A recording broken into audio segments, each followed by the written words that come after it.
The Grand Legacy ballroom was the kind of place where even the air felt expensive. Golden light dripped from crystal chandeliers, violins played softly in the corner, and laughter rose and fell like waves in a sea of luxury. It was the city's annual charity gala. "For the heroes," the banner read. But everyone knew what it really was.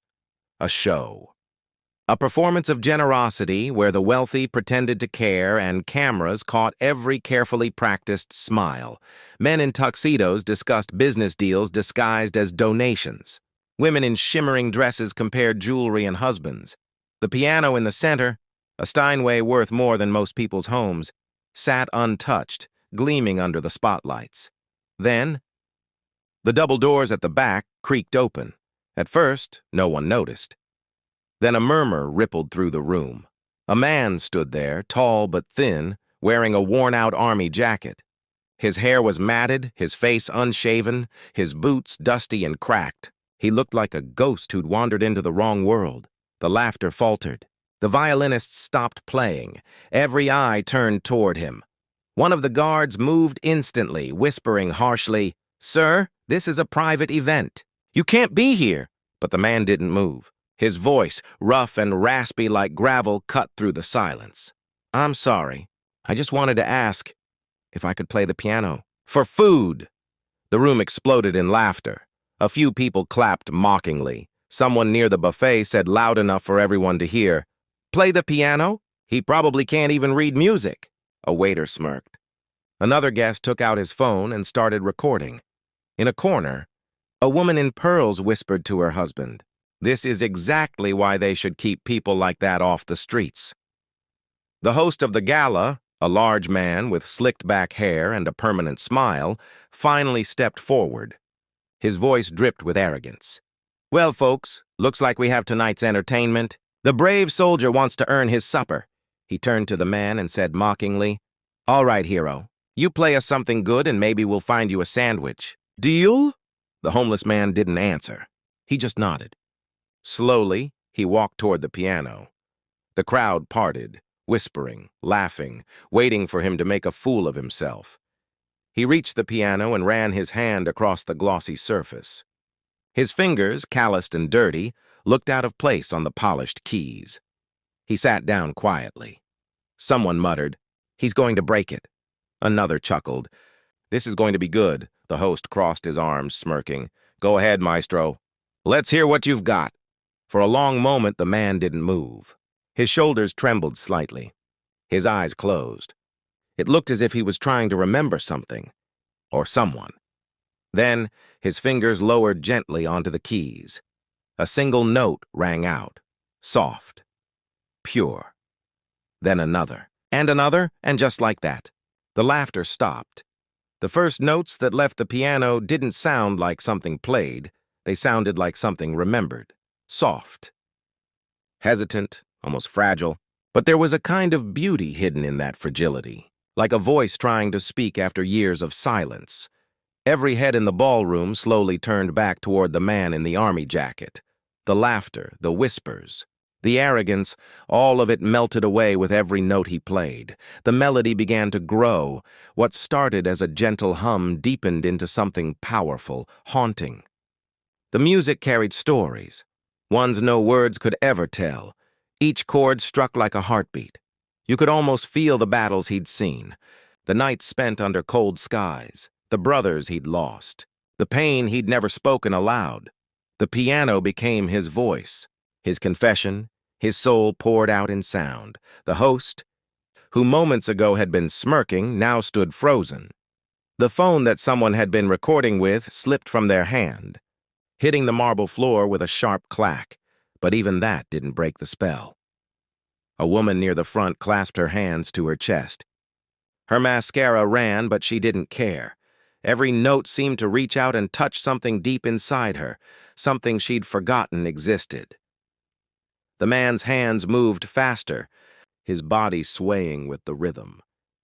It was as if the piano had been waiting for him all along, like two old friends finally reunited. And when the melody shifted, the air in the room seemed to change too. Gone was the glitter, the pretense. the noise of wealth and pride. All that remained was truth. The music climbed higher, a crescendo that felt like a cry for every soldier who never came home, every dream that died on a battlefield.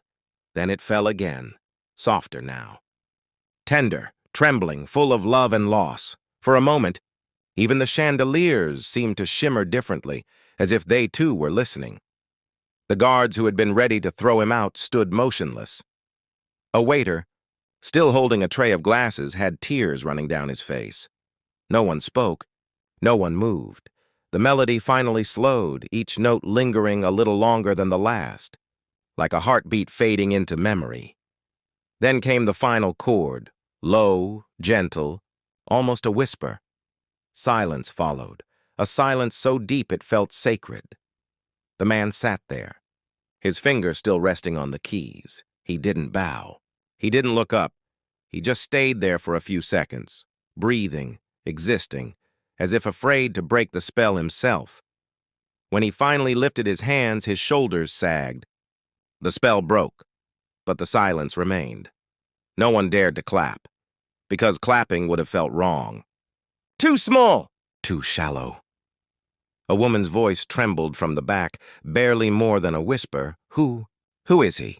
The host blinked, lost, like a man waking from a dream. He turned to a cameraman and whispered, "Find out who that man is. Now!" But even as the whispers began to spread, the man didn't notice. He just sat there, his eyes closed, a faint smile on his face, as if, for the first time in years, he finally felt at peace. The silence hung heavy in the ballroom, the kind of silence that only comes after something sacred. For a few seconds, no one dared to breathe too loudly. It was as if everyone feared that any sound might break whatever miracle they had just witnessed. Then, from the corner of the room, a woman's voice broke through, shaky, disbelieving. "I know him," she whispered, clutching her phone. "His name is Thomas Grant." Heads turned. The name spread like a current through the crowd. "Thomas Grant," someone repeated. "No, that can't be. He's dead or missing." The woman shook her head, scrolling frantically through her phone, then turned the screen toward them. On it was a photo, an old magazine cover. Thomas Grant, America's piano prodigy. The same face, younger, cleaner, smiling under bright stage lights. Gasps filled the room. People who had laughed moments ago now stood pale and trembling. The host, the man who'd mocked him, who'd offered him food like a joke, stepped forward, his voice breaking. "Mr. Grant, I had no idea." The veteran slowly lifted his head. His eyes, tired but calm, met the host's. "You didn't need to know who I was," he said softly. "You just needed to know I was hungry." The words hit harder than any music. A few guests looked down at the floor, unable to meet his gaze. Others wiped their eyes in silence. Thomas stood, his movements slow, almost graceful, despite his worn boots and tired frame. He didn't seem angry, only sad. Sad that it took a melody for people to remember what compassion sounds like. He walked away from the piano, past the rows of frozen faces toward the door. Each step echoed across the marble floor. The crowd parted instinctively, giving him space, not out of pity anymore, but respect. As he reached the exit, the host called out again, "Desperate now! Please, wait! We can get you a place to stay, food, money, whatever you need." Thomas stopped, his hand resting on the doorframe. He turned just enough to look back, the faintest smile on his lips. "I only needed a chance," he said quietly. "The rest, I can earn." And with that, he stepped out into the cold night. The heavy doors closed behind him, sealing the room in silence once more. For a long moment, no one moved. Then someone whispered, "In 5 minutes, he made us see who the real beggars are." The line spread like wildfire through the crowd cameras that once captured. Glamour now filmed shame. The laughter that once filled the room was replaced by a stillness, heavy, honest, and long overdue. Outside, Thomas walked into the snowy street. The city lights reflected in puddles, the air crisp and biting. He tightened his jacket and looked up at the sky. maybe remembering the brothers he'd lost, the stages he once owned, the life that fame had given and war had taken away.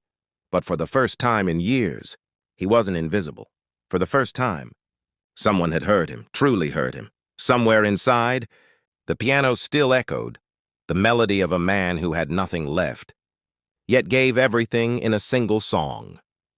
And as the wind carried those echoes down the empty street, one truth remained. It's never the man with nothing who's truly poor, but the one who's forgotten how to feel.